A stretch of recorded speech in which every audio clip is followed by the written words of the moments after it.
پس به تپه 100 متری که در سمت شمال است خوب نگاه کن. هدف مشخص شد. آتش.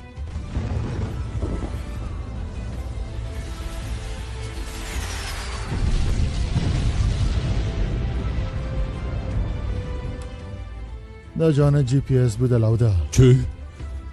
احمق بی عقل. مارکوت ای کارا نکن. ای کارا نکن مارکوت.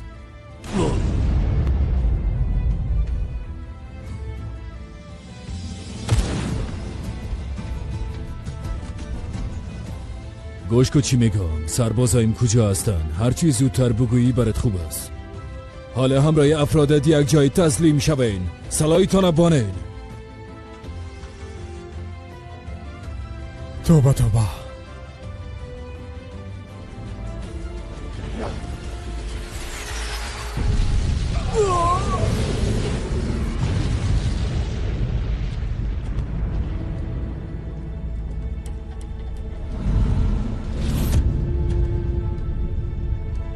حالا شیرم. حالا دیگه.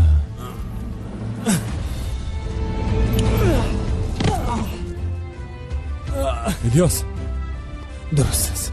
درست است. کمان قماندان صاحب. باشد قماندان صاحب.